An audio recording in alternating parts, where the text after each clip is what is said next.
Today we're taking a look at these NCAAF matches, which are happening on Thursday, September 29, 2022, and giving you match breakdowns, betting tips and predictions in general on these games. Welcome back to High Stakes, let's get straight into it. Also, don't forget to subscribe and push that notification bell to get notified as soon as we release these sport prediction videos, and if you would like more betting tips and predictions, then check out our Patreon in the link down below. Our new Patreon is a way for us to help you improve your chances of making more money. Multiple plans are available for each and every one of you. By becoming a member of the High Stakes Patreon, you will have access to our best team picks, total picks, parlay picks and much more. Stop wasting hours of your time searching for bad betting predictions that ends up costing you a lot of time and money. Join the High Stakes Patreon now and get the best betting picks. Going back to our video, we will give you 2 betting picks for each game, a team pick and a total pick based on facts and detailed explanation. So make sure to watch our videos till the end so you don't miss any of our picks. Utah State vs BYU. It has been a tough year so far for the Aggies. They beat Connecticut in the opener 3-20, but UConn football is not anywhere near UConn basketball. In fact, they are among the worst teams in the FBS. Then the Aggies proceeded to lose the next 3, getting crushed by Alabama 55-0, trounced by Weber State 35-7 as a 7.5-point favorite, and losing T0 UNLV 34-24 as a 3-point underdog. Utah State really wasn't even that close, as a late touchdown and 2-point conversion made the final score respectable. Now if you look at the stats, the game seemed pretty close. Utah State outgained UNLV 421-320, they threw for 325 yards and had more first downs, holding a 22-21 edge. The BYU Cougars responded to their tough loss to the Oregon Ducks 2 weeks ago with a solid win over Wyoming at home last weekend. The showdown at Oregon was a good yardstick game for the Cougars, but they fell well hot against a national powerhouse, losing 41-20 as a 3.5-point underdog. Maybe there was some hangover from that last weekend as they came back home to face Wyoming and had a tougher time than expected. They were 21-point favorites against the Cowboys, but only won 38-24. And it was 35-24 before Justin Smith kicked a 25-yard field goal with about a minute left to add a little more cushion. The Aggies had 6 turnovers, 6 compared to 0 for UNLV. Quarterback Logan Boner was the major culprit, throwing 4 interceptions. That stat line jumps out at you as he was 20-31 for 246 yards, 3 touchdowns and 4 picks. Levi Williams came on in the fourth quarter, and he also threw a pick, going 7 for 10 for 67 yards and 1 interception. The Aggies also had a gaudy 11 penalties for 93 yards. It is hard to win games when you are shooting yourself in the foot. Boner also threw 3 picks against Weber State the previous game. It is not clear if he will start or if they will go with Williams. But either one will have their hands full with BYU. This game really should be a lot closer than 24 points, but there are some extenuating circumstances on why it won't be. For starters, Logan Boner really is better than he has been playing. He has had some rough games as of late, and maybe he is banged up. But this is not the type of game to work out the kinks. BYU is a top 20 team, a heated rival, and they are coming off a couple of games where maybe they underachieved a little. I think they come out here with things tightened up as far as the penalties go, and they'll look for a dominant win to get back on track. Take BYU here giving up the points. Our team pick is BYU minus 24 points. Utah State is allowing an average of 36.0 points and 411.0 yards per game. The Aggies are allowing an average of 206 yards rushing and 204.8 yards passing per game. Utah State allows an average of 4.9 yards per carry. Linebacker MJ Tafisi has a team-best 33 tackles, while Haile Machuapuaka is the leader in quarterback sacks with 2.0, and Hunter Reynolds is the team leader in interceptions with 2.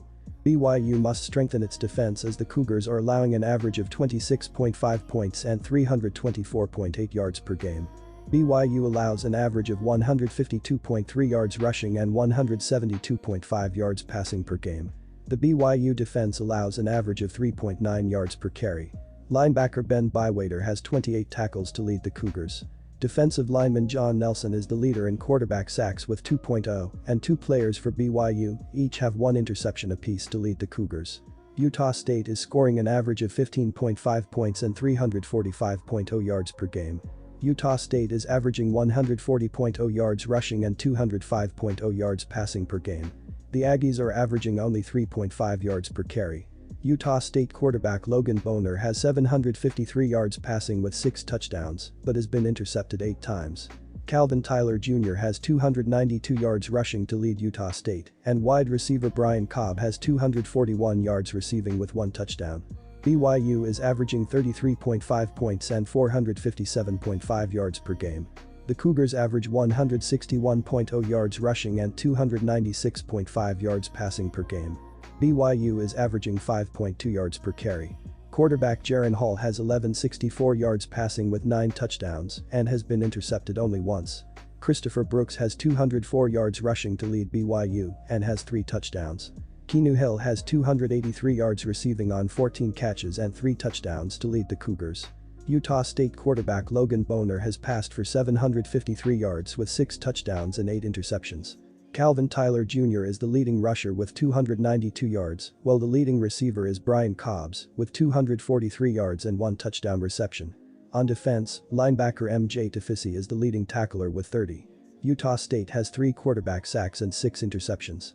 BYU improved to 3-1 following its 38-24 victory over Wyoming on Saturday night. Jared Hall threw 4 touchdown passes in the victory on Saturday. The Cougars gained 525 yards of total offense while holding the Wyoming Cowboys to just 278 yards of total offense. Hall passed for 337 yards. Miles Davis rushed for 131 yards, while Keanu Hill caught 5 passes for 160 yards and a pair of touchdowns. Quarterback Jaren Hall has passed for 1,164 yards with 9 touchdowns and 1 interception. Ugly is the most apt description of Utah State's offense subsequent to a season-opening 31-20 win over UConn. The Aggies have undone themselves over and over again with penalties and turnovers and have suffered embarrassing losses in the process. It starts with erratic play from quarterback Logan Boner. The senior has thrown 8 interceptions over his last 2 games. Boner did finish with 313 yards and 3 touchdowns on 66% passing against UNLV. But his 5 interceptions cost the Aggies a shot in a winnable game. Boner has completed just 56.4% of his passes this season and fared even worse, less than 40%, in back-to-back weeks against Alabama and FCS Weber State. A lack of a consistent running attack is only enhancing the pressure on Boner. Calvin Tyler Jr. piled up 161 yards on 33 carries against UConn. Tyler has totaled just 131 yards on 45 attempts over Utah State's last 3 games. Robert Briggs has 82 yards on 19 carries in the same stretch. The Aggies will need one or the other to break out against BYU to keep the Cougars from keying on Boner and forcing him into one bad throw after another. The leading rusher for BYU is Christopher Brooks with 204 yards and 2 touchdowns, while the leading receiver is Keanu Hill with 283 yards receiving and 3 touchdowns, while Chase Roberts also has 283 yards receiving and 1 touchdown reception. On defense, linebacker Max Tooley is the leading tackler with 34. BYU has 6 quarterback sacks and 3 interceptions. Utah State is scoring an average of only 15.5 points per game, and the total has finished under in each of Utah State's last 5 games, as well as in 15 of the Aggies' last 21 games that follow a loss. Austrian Shillings BYU has seen the total finish under in 7 of the last 8 games that the Cougars have played on Thursday. When playing head-to-head against Utah State, BYU has had the total finish under in 5 of the last 7 played at home.